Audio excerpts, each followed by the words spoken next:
Guys, good evening. কেমন আছো তোমরা সবাই? আশা করি সবাই খুব ভালো আছো। Welcome to my channel Cloud9 আর ওয়েলকাম তোমাদেরকে আরো একটা নতুন ব্লগে। অফিস থেকে বাড়িতে ফিরলাম বাজার করে।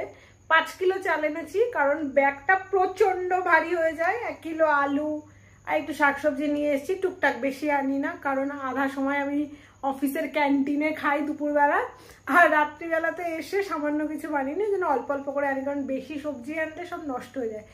ব্যাগটা এত ভারী আমি 10 কেজি চালানো হয়েছিলাম, তো আনতে পারি না 5 কেজি নিয়ে যায়, কারণ আলু ঠালু নিলে একটু বেশি ভারী হয়ে যায়। তো আজকে আমি করাবো হচ্ছে অ্যাকোয়ারিয়াম ক্লিনিং। দাদাকে অনেক দিন ধরে আমি কন্ট্যাক্ট করছি। দাদার পায়ে কাজ পড়ে পা কিছু একটা হয়েছিল, যার জন্য বলেছিল যে ঈদের পর উনি আসতে পারবেন। তো ফাইনালি আজকে আসবে এবং আমার মাছগুলো একটা সুন্দর পরিবেশ পাবে। এই দেখো আমার অ্যাকোয়ারিয়াম কি সুন্দর ক্লিন হয়ে গেছে। লাইটের কালারটা না নীল হয় আর সাদা হয়, তো দাদা সাদা সেট করে দিয়ে গেছে। আমি জানিও না যে কোথা থেকে ওটাকে চেঞ্জ করা যায়, বাট সাদা ভালো লাগছে। আর মাছগুলো খুব আনন্দ পেয়েছে মনে হচ্ছে, দেখো একদম চারিদিকে মনের আনন্দে ঘুরে বেড়াচ্ছে। এতদিন না আমার ওদেরকে দেখলে সত্যি কথা বলতে খুব খারাপ লাগতো, কিরকম নোংরা হয়ে পড়েছিল। আমরা নিজেরা মানুষটা ওরকম নোংরাতে থাকতে পারি না, তো আমার ওদেরকে দেখে খারাপ লাগছিল। আর আমার কাছে কোনো অপশানও ছিল না, কারণ আমি এটা ক্লিন করতে পারি না। আর এটা প্রচন্ড হেভি। আমাকে যে ফোনে কথা বলছিল সে বলছিল এটা কত ফিটের। এটা আমি বলছি কি এই ধরুন 1 হাত মতো লম্বা হবে, এইরকম ইয়ে হবে। তখন উনি বলছে 2.5 ফুট 3 ফুট 3.5 ফুট এরকম বললাম, আমি জানি না। তো যাই হোক এসে বললো এটা 2.5 ফুটের রয়েছে। ওদেরকে দেখে আমি খুশি হয়ে যাচ্ছি কি একদম পরিষ্কার চকচকে। বলেছে আজকে খাবার দিতে না, কালকে দিতে অল্প খাবার। এই পার্সেলটা আমার কাছে 5-6 দিন আগে চলে এসেছে, আমি খোলার টাইম পাইনি। ভাবো এখন বসে নিজেও দেখবো, প্লাস তোমাদেরকেও দেখাবো যে কি আমি অর্ডার করেছি আর কি এসেছে। আমি ছুরি নিতে এসেছি কাটবো বলে। আমার এখন অফিসে আমি যে প্রজেক্টটাতে রয়েছি না, সেটা যেহেতু নতুন প্রজেক্ট, তো কাজের প্রেশার প্রচণ্ড রকমভাবে বেশি। বাড়িতে এসে আমার লিটারালি মনে হয় যে আমি ঘুমিয়ে পড়ি আর আমাকে কেউ খাবার দাবার একটু রান্না করে দিক, এরকম অবস্থা হয়। আর এত কথা বলতে হচ্ছে প্রত্যেক দিন, সে সকাল 10টা থেকে শুরু হয় অ্যান্ড কন্টিনিউ কল মেল, মানে সবসময় কিছু না কিছু করতে রয়েছে। তো আমি পুরো এক্সস্টেড ফিল করি যখন বাড়ি ফিরি। তখন মনে হয় না যে আর কিছু বক্স আনবক্সিং করি বা ভিডিও করি, তখন মনে হয় একটু খেয়ে দিয়ে আরাম করে ঘুমাতে পারলেই হয়। ইভেন টিভিটাও দেখতে ইচ্ছা করে না। এত মশা না, ও সেই গরমকালে না এটাই আমার সব থেকে বিরক্ত লাগে। প্রচুর মশা চলে আসে, জানলা খুলতে পারি না। হাওয়া খাবো যে তার আগে মশা চলে আসবে। জানলাগুলো বন্ধ করে রাখতে হয়। দেখো আমি বন্ধ করে রেখেছি, শুধু ওটা খুলে রেখেছি, ওটা থেকে এখন করে মশা ঢুকছে। চলো দেখে নিই এর মধ্যে কি বেরোয়। আমি নিজেও ভুলে গেছি যে আমি কি অর্ডার করেছি। আর অর্ডার করার প্রায় 2-3 দিনের মধ্যে চলে এসছে, মানে খুব কুইক সার্ভিস। এখন জিনিসগুলো দেখে আমার মনে পড়ছে যে আমি কি অর্ডার করেছিলাম। এই দেখো আরেকটা জিনিস রয়ে গেছে ভেতরে। ফার্স্ট দেখাই এটা কার্মেসির আইব্রো রেজার। এটা আমি লাস্ট টাইম যখন অর্ডার করতে গেছিলাম এটা সোল্ড আউট হয়ে গেছিলো, অ্যান্ড ফাইনালি এইবার পেয়ে গেছি। আমি যেহেতু আইব্রো করাই না, আমার খুব কম, বোধহয় আমি 9 মাসে 6 মাসে একবার করাতে যাই, কারণ আমার আইব্রো করাতে গেলে প্রচণ্ড লাগে, ওই জন্য আমি অ্যাভয়েড করি। আমি এই পেন্সিল দিয়ে জাস্ট মেকআপ করে রাখি। আর এই মিডলে কিছু হলে বা এখানটাতে কিছু উঠলে ওগুলো জাস্ট আমি একটু হালকা, যেগুলো ফেশিয়াল রেজার রয়েছে না ওগুলো দিয়ে ট্রিম করে নিই। বাট এইগুলো সুবিধা কি, এগুলোর যে তোমার এই ব্লেডটা রয়েছে এটা একদম ছোট, মানে ইজিলি আমি গ্লাইড করতে পারবো। আর আরও ভালো এক্সপিরিয়েন্স হবে আইব্রো যদি আমি শেপ করতে চাই। যদিও আমার এটা দরকার পড়বে 9 মাসে 6 মাসে একবার, বাট তখনকার জন্য আমি আইব্রো, আমার গ্রোথও নেই আর আমার করতেও হয় না, প্লাস আমি ব্যথা পাই বলে আমি করিও না, খুব কম। তারপরে অর্ডার করেছি হচ্ছে ডট অ্যান্ড কি দুটো প্রোডাক্ট। এই দুটো কালারগুলো কি দারুণ লাগছে দেখো। আমার না কালারে এই প্যাকেজিং, আমার ভেতরে কি আছে আমি জানি না, জিনিসটা কেমন আমি জানি না, বাট আমার এই প্যাকেজিং খুব অ্যাট্রাক্ট করে আমাকে। সো এটা নিয়েছি হচ্ছে তোমার নাইট জেল, রাত্রিবেলা ইউজ করব বলে। আর এটা হচ্ছে তোমার ক্লিনজিং বাম। যখন আমি অফিস থেকে ফিরি না, আমার মুখের মধ্যে এত ময়লা টয়লা জমে যায়। আমি যেহেতু মেকআপ টেকআপ সেরকমভাবে করি না, তো ওই আইব্রো বা লিপস্টিক যেগুলো থাকে ওগুলো ওই মাইসেলার ওয়াটার দিয়ে আমাকে তুলতে হয়, লিপস্টিকটা স্পেশালি। তো ভেবেছি ওর বদলে আমি এটা কি জানো, ক্লিনজিং বামটা ইউজ করবো। আমি এটা কখনো এর আগে ইউজ করিনি, এটা ফার্স্ট টাইম ইউজ করে। যদি দেখি ভালো তাহলে আমি ইউজ করতে থাকবো, আবার পারচেস করবো। সো ইয়েস, এই দুটো নিয়েছি।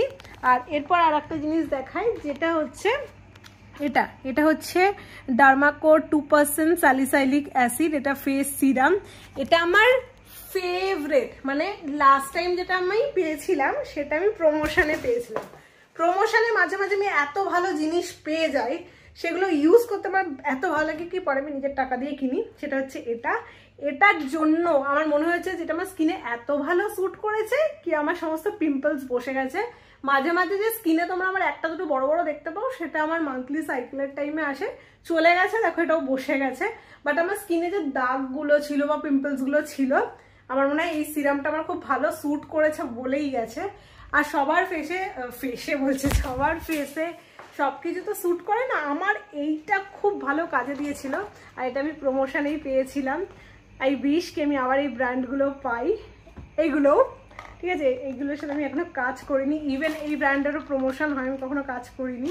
তো ম্যানিফেস্টিং কি এই ব্র্যান্ডগুলো যাতে আমার সাথে কাজ করে। আর একটা জিনিস নিয়েছি সেটা হচ্ছে মিনিমালিস্টের গ্লাইকলিক অ্যাসিড।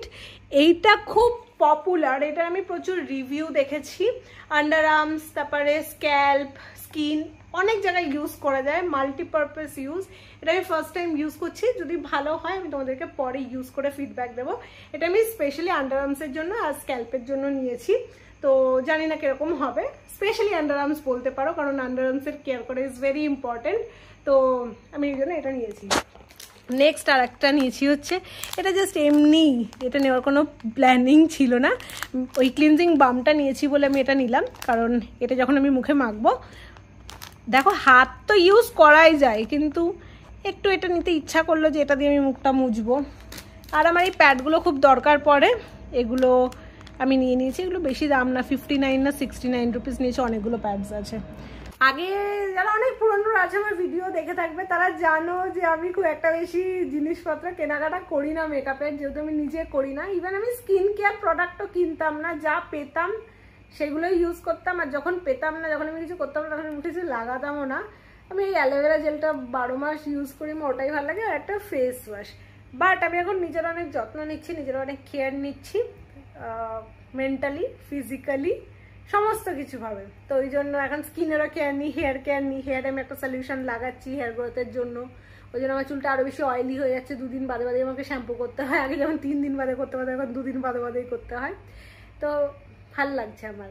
মোট কথা হচ্ছে আমি এখন নিজের জন্য নিজের ওপরে ইনভেস্ট করছি, রাদার কি সবার জন্য করে তারপর নিজেরটা দেখতামই না, ওরকম না। এখন আমি নিজের ওপরে নিজের জন্য ইনভেস্ট করব, তারপরে সবকিছু। এই হচ্ছে আজকে আমার রাতের খাবার। এখানে পনিরের তরকারি রয়েছে, পনির আলুর, এটা কালকেই করা। আর এখানে রয়েছে হচ্ছে লাল শাক ভাজা, এটাও কালকের করা। একাটি করেছি, দেখো কতটা হয়েছে, 2 দিন খাওয়ার পরেও শেষ হবে না মনে হচ্ছে। আর এখানে এখন ভাত বসিয়েছি, ভাতটা হয়ে গেলে আমি গরম গরম খেয়ে নেবো, কারণ আমার প্রচন্ড খিদে পেয়েছে আর টায়ার্ডও লাগছে। এবার চলো আমি আরামসে বসি। আর তোমাদের সাথে কতদিন ধরে আমি ভাবছি যে ট্যুরের আইটিনারিটা শেয়ার করব, ড্রাইভারের নাম্বার এইসব সব চেয়েছো, অনেকেই আমাকে মেসেজ করেছো, কিন্তু ব্যাপার হচ্ছে আমি টাইম পাচ্ছিলাম না।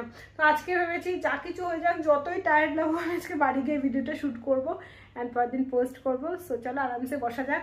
আমি ফোনে নোট করে রেখেছি, তো আমি এটা দেখে দেখে তোমাদেরকে বলে দেবো। ভুলে যাই তো আবার অনেক কিছু মাঝে মাঝে, তো ওই জন্য যাতে কিছু মিস আউট না হয় দেখে দেখে তোমাদেরকে বলছি। চলো আমি বলে রাখি, আমি কিন্তু কোনো ট্যুর অপারেটরের সাথে ট্যুর প্ল্যান করি না। আমি আমার ট্যুরের প্ল্যান নিজে বানাই, নিজে রিসার্চ করি, নিজে খুঁজে খুঁজে ড্রাইভার জোগাড় করি, নিজে খুঁজে খুঁজে হোটেল জোগাড় করি। তো আমি যে আইটিনারিটা এখন তোমাদের সঙ্গে শেয়ার করব, আমার যা খরচা হয়েছে সেই খরচা থেকে তোমরা বেশি খরচাও করতে পারো, আবার সেই খরচা থেকে কিন্তু খরচাটা কমও হতে পারে। সো আমরা কলকাতা থেকে গেছিলাম হচ্ছে আম্বালা কান্ড দুর্গিয়ানা এক্সপ্রেস করে, আর ওইটা হচ্ছে রাত্রিবেলা ছাড়ে, মানে কলকাতা থেকে ছেড়েছিল হচ্ছে 12:10 রাত্রিরে, আর পরের দিন পৌঁছেছিল দুপুরবেলা 1:45টার সময়, যেটা ডিলে হয়ে গেছিল। আর এই ট্রেনটা ছিল সব থেকে কম টাইমে, মানে কত ঘন্টা হচ্ছে, প্রায় অলমোস্ট 24 ঘন্টা। বাকি যেসব ট্রেন ছিল সব 27, 28, 30 ঘন্টা। তো আমরা যাতে জার্নিটা একটু কম হয় ট্রেনের, ওই জন্য 24 ঘন্টা ট্রেনটা বুক করেছিলাম, যেটা কিনা 2 ঘন্টা মতো ডিলে ছিল। আর এটা কলকাতা থেকে আম্বালা কান্ড পর্যন্ত যায়। তোমরা যারা চাও তারা কলকাতা থেকে কিন্তু চণ্ডীগড় যেতে পারো, ওখান থেকেও গাড়ি পাওয়া যায়, বা কলকাতা থেকে দিল্লি হয়েও যাওয়া যায়। বাট আমরা যেটা প্রেফার করেছিলাম যে কলকাতা থেকে আমরা আম্বালা কান্ড হয়ে যাব। দেন আমরা যখন আম্বালাকান্ডে পৌঁছালাম, ওখান থেকে আমাদের গাড়ি পিক করে নেয়, আমাদের গাড়ি বুক ছিল। কার কত কি খরচা পড়েছে সেটা আমি পরে বলছি, আমি আইটিনারিটা বলে দিচ্ছি। আম্বালাকান্ড থেকে আমরা সোজা চলে যাই হচ্ছে সিমলা, যার জন্য টাইম লেগেছিল প্রায় 4 ঘন্টা মতো। তো আমাদের সিমলাতে নাইট স্টে ছিল। তো তোমরা চাইলে সিমলাটা সেদিন ঘুরতে পারো, আমরা ঘুরিনি, কারণ সিমলাতে শুধু হাঁটো হাঁটো হাঁটো আর চড়ো চড়ো চড়ো, কারণ সিমলাতে প্রচুর হাঁটতে হয়, প্রচুর হাঁটতে হয়। অত রাত্রে জার্নি করে আমাদের পক্ষে সম্ভব ছিল না, ওই জন্য আমরা হোটেলেই ঘুমিয়ে পড়েছিলাম।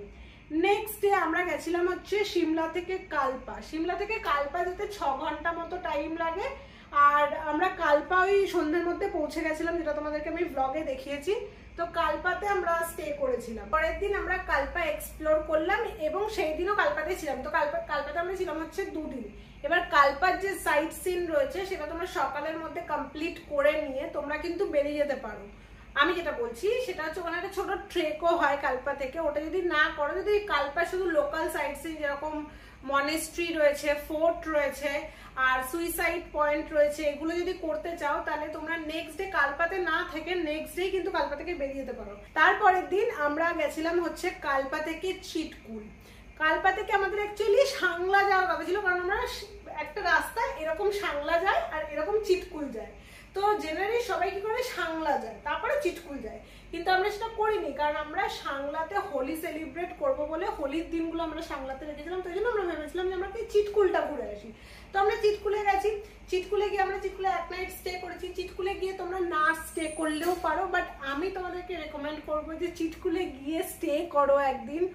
ওই বরফের যে সৌন্দর্য, ওই বরফের মধ্যে থাকো, রাত্রে পার্টি করো বা মজা করো বা যা কিছু করো, রাত্রিরে যে ওই ঠান্ডাটা এনজয় যারা করতে পছন্দ করো, ঠান্ডা ভালো লাগে, তারা ডেফিনেটলি চিটকুলে একদিন স্টে করো। বাট চিটকুলে একদিন স্টে করার একটা ডিসঅ্যাডভান্টেজও রয়েছে, ওখানে সারা বছরই বোধহয় স্নোফল হতে থাকে।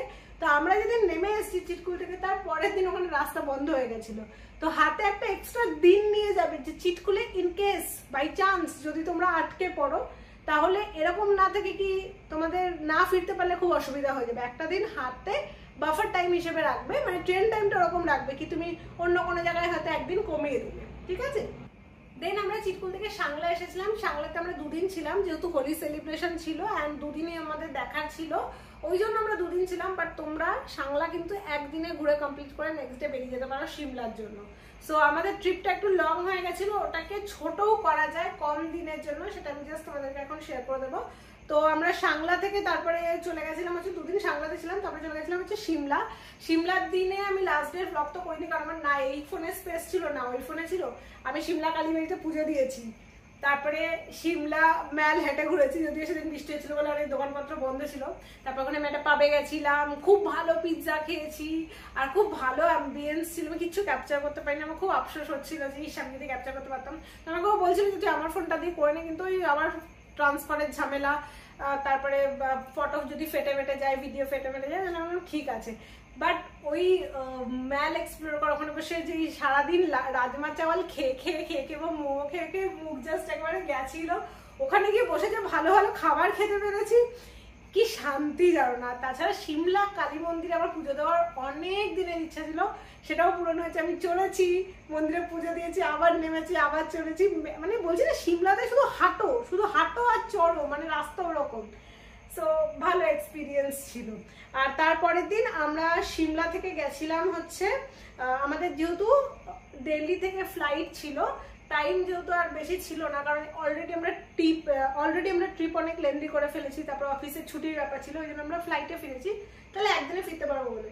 সিমলা থেকে আমরা গেছিলাম হচ্ছে দিল্লি, কিন্তু যেহেতু হিমাচলের গাড়ি দিল্লি পর্যন্ত যাবে না, ওই জন্য চণ্ডীগড়ে এসে আমাদের গাড়ি একটা চেঞ্জ করতে হয়। ওইটা গাড়িটা তারা বুঝে নিয়েছিল, শুধু বলেছিল আপনি এই গাড়ি থেকে নেমে ওই গাড়িতে উঠে যান। আমরা উঠে গেছিলাম, অ্যান্ড তারপর আমাদেরকে দিল্লি পৌঁছে দিয়েছিল বিকেলের মধ্যে, অ্যান্ড আমাদের রাত 9টার ফ্লাইট ছিল। তারপর আমরা কলকাতা পৌঁছে যাই 11টা-12টার মধ্যে। সো এই ছিল হচ্ছে আমাদের আইটিনারি। যদি তোমরা ট্রিপ ছোট করতে চাও তাহলে প্রত্যেকটা জায়গায় একটা দিন করে স্টে করো। সিমলাতে একদিন স্টে করো, নেক্সট ডে বেরিয়ে যাও কালপার জন্য। কালপাতে যে নাইটে পৌঁছালে সেই নাইটটা স্টে করো, পরের দিন সকালে আর্লি মর্নিংয়ে তাড়াতাড়ি সাইট সিনগুলো করে আবার ওখান থেকে বেরিয়ে যাও সাংলার জন্য। যেদিন সাংলা পৌঁছালে ওই দিন রাত্রিবেলা হোটেলে রেস্ট করো, নেক্সট ডে সাংলার সাইট সিনগুলো করে নাও। আর আমার মনে হয় সাংলাতে অ্যাকচুয়ালি 2 দিন দেওয়া উচিত ওইসব মন্দির টন্দির সমস্ত কিছু ঘুরে দেখার জন্য।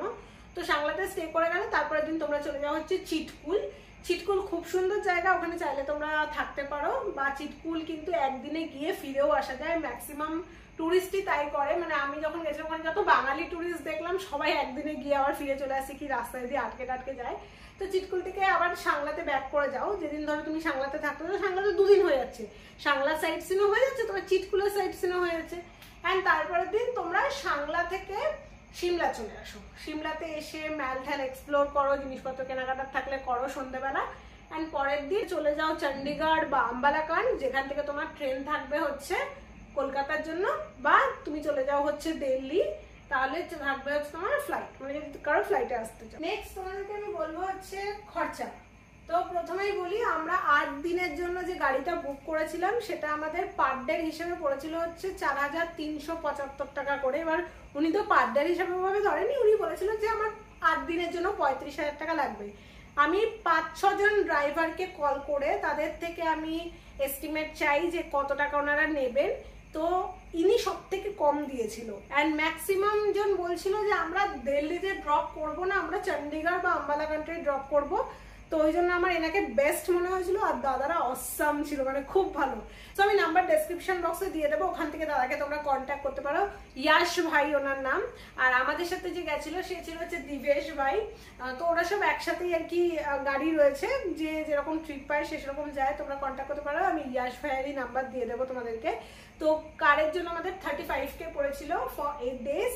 ট্রেন টিকিট আমরা 2 টায়ারে গেছিলাম, তো আমাদের 3500 টাকা পড়েছিল দুজনের জন্য, একটা দেখে, মানে 1700 সামথিং করে, তো 3500 টাকা পড়েছিল। এটাকে তোমরা চিপে করতে পারো, স্লিপারে যেতে পারো, স্লিপারের প্রাইস হচ্ছে মাত্র 700 টাকা। তো আমরা যেহেতু 2 টায়ারে গেছিলাম ওই জন্য 3500 টাকা পড়েছিল দুজনের, শুধুমাত্র যাওয়াটা। ফ্লাইট ফেয়ার পড়েছিল আমাদের দুজনের 12,000 টাকা, মানে 6,000 ইচ। এবার তোমরা বলতে পারো যে চণ্ডীগড় থেকে আমরা চলে যেতে পারতাম কলকাতা, তাহলে আমরা যাইনি কেন? কারণ চণ্ডীগড় থেকে কলকাতার ফ্লাইটের প্রাইস অনেক বেশি। এর থেকে আমাদের বেটার মনে হচ্ছে কি আমরা দিল্লি থেকে চলে যাই, তাহলে মানে গাড়ি ভাড়াটাও কম পড়ছে, ফ্লাইট ফেয়ারটাও কম পড়ছিল। ওই জন্য আমরা দিল্লি থেকে ফ্লাইট করি, অ্যান্ড যেটার কস্ট পড়ে 12,000 টাকা দুজনের জন্য, শুধুমাত্র ফেরারটা। সিমলাতে আমরা যে হোটেলে ছিলাম, ওখানে যেদিন আমরা যাওয়ার টাইমে ছিলাম সেদিন নিয়েছিল 1800 টাকা।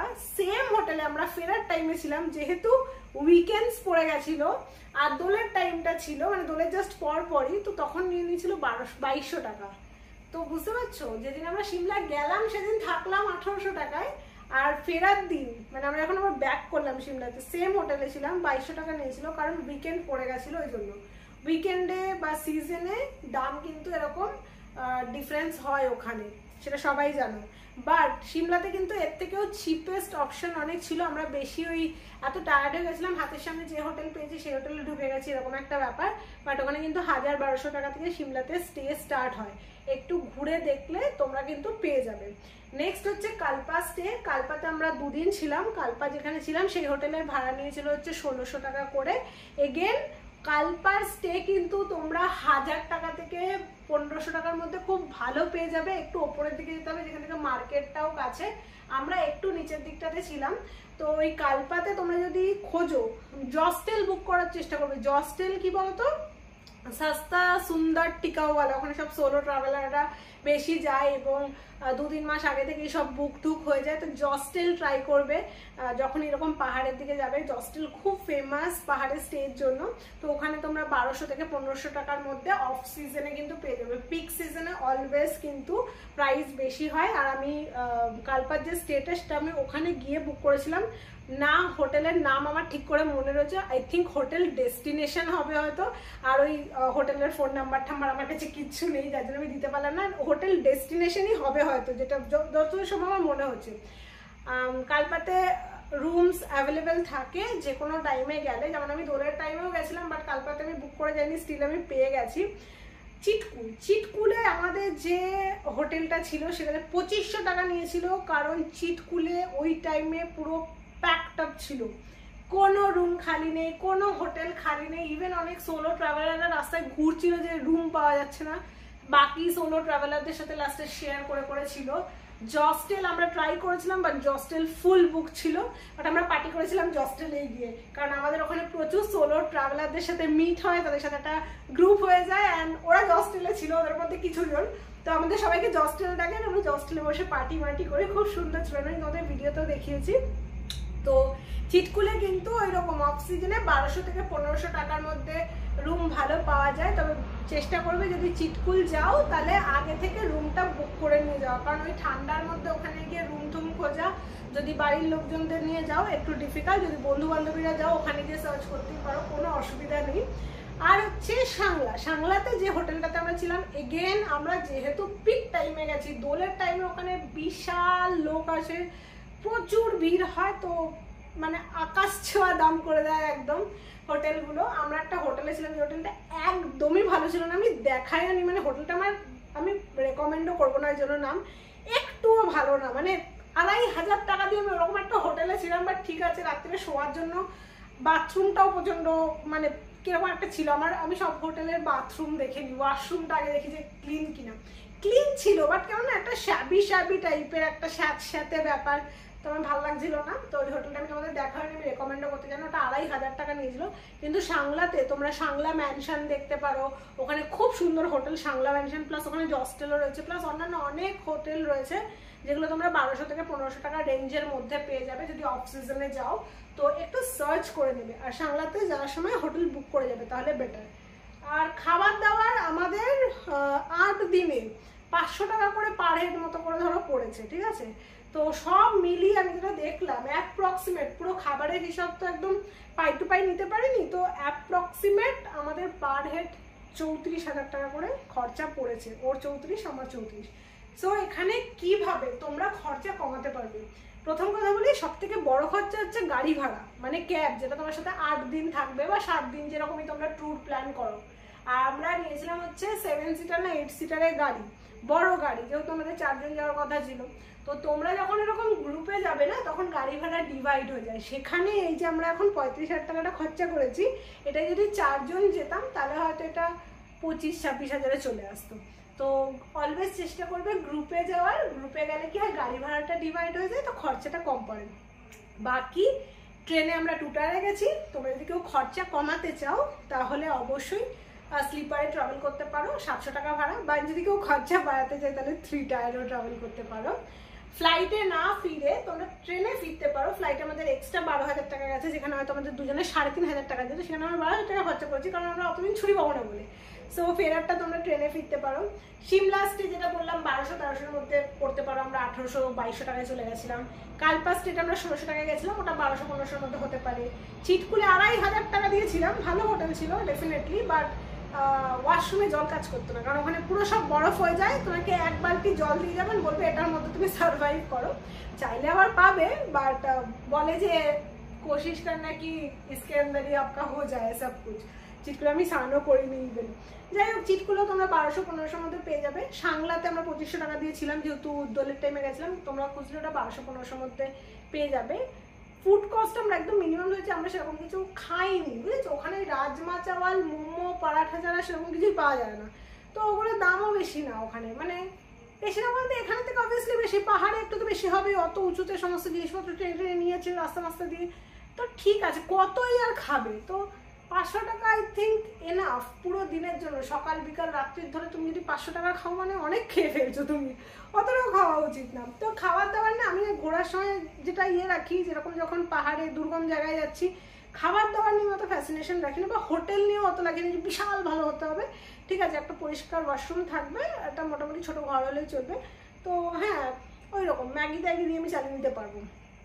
তো এইরকম যদি তোমরা করো, তোমাদের সাংলা, কালপা, চিটকুল, সিমলা এগুলো তোমরা অনায়াসে, যদি ধরো তোমরা 4 জন বা 5 জন মিলে যাচ্ছ, 20 থেকে 22,000 টাকার মধ্যে কিন্তু আরামসে করে দিতে পারবে, মানে আরামসে হয়ে যাবে। আমরা 8 দিন ছিলাম, 2 জন গেছিলাম, নিজেদের গাড়ি ছিল, বড় গাড়ি ছিল, ভালো ভালো হোটেলে ছিলাম, মানে প্রাইসি হোটেলে, আর ইভেন যেটা বাজে হোটেল সেটারও প্রাইস অনেক আকাশ ছিল, স্টিল আমাদের খরচা হচ্ছে 34,000, ও 34 আমার 34।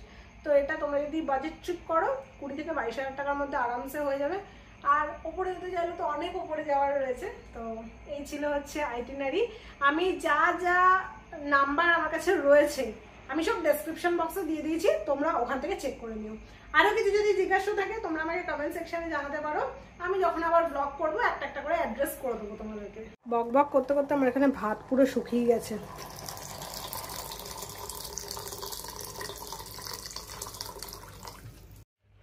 এখন আমার হঠাৎ করে মনে পড়লো যে আমার না দুটো নেল পালিশ নিলেও ভালো হতো, কারণ লাস্ট 1 বছর ধরে আমি এই দুটো নেল পালিশ নিয়ে চালাচ্ছি।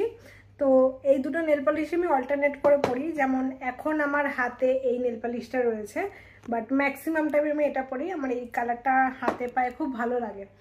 লাস্ট যে ভিডিওটা আমি বানিয়েছিলাম ওই কিউএনএ ভিডিওটা, ওখানে একজন কমেন্ট করেছিল, যেহেতু ওই সময় আমার হাতে এই কালারটা পরা ছিল, কারণ আমি ঘুরতে যাওয়ার আগে আমি এই ব্লু কালারটা পরেছিলাম, এই কালারটা স্কাই ব্লু কালারটা, এটা আমার জুডিও থেকে নেওয়া, লাস্ট ইয়ারে নিয়েছিলাম। ওই কমেন্টটা আমার একটা বন্ধু স্ক্রিনশট নিয়ে আমাকে পাঠিয়েছিল, বললো দেখ এইরকমও কমেন্ট আসে। লাইটগুলো সব অফ করে দিই, তাও বলছি তোমাদেরকে।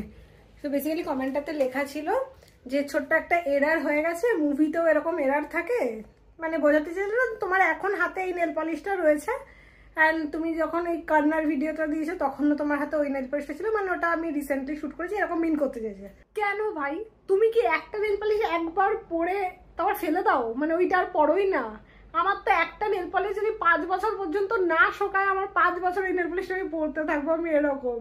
আমার কাছে এখনো হয়তো পুরোনো অনেক নেল পলিশ খুঁজলে পাওয়া যাবে, একটা প্যাকেটে করে এখনো পাচ্ছি না খুঁজে, ওগুলোর মধ্যে এরকম আছে 2-3 বছর ধরে ওই নেল পলিশ রয়ে গেছে। এত বছর ধরে যদিও নেল পলিশ রেখে পড়া উচিত না, বাট স্টিল 1 বছর তো পরতেই পারি, ইভেন এক নেল পলিশ 2-3 বার তো পরা যেতেই পারে। এত মাথা খাটিয়ে তোমরা এত কিছু বলো না, মাঝে মাঝে খুব অবাক হয়ে যায়। বাবা, আমাকে একদিন পার্টি হয়েছে, দেখ তোর প্রোফাইলে এইসব কমেন্টটা আছে, আমার কমেন্টটা পড়ে সত্যি খুব হাসি পেলো। স্টিল যে লিখেছে ওটা পুরোনো ভিডিও ছিল, ওখানে আমার চুল তখন বড় ছিল, আমার নোখ তখন ছোট ছিল। এত মানে যদি তোমরা দেখতে যাও না, এখন নোখ আমার একটু বড় আছে, তখন নোখটা একটু ছোট ছিল, অন্যরকম ছিল। সো আমার এরার হয়নি, ওটা তোমার বুঝতে এরার হয়ে গেছে। তো যাই হোক, আজকের ভিডিওতে এই পর্যন্তই রাখছি। দেখা হচ্ছে তোমাদের সাথে কালকে একটা নতুন ব্লগ নিয়ে খুব তাড়াতাড়ি। ততক্ষণ যেন তোমরা সবাই খুব ভালো থাকো, সুস্থ থাকো, সবাইকে ভালো রাখো। Okay bye, good night, take care.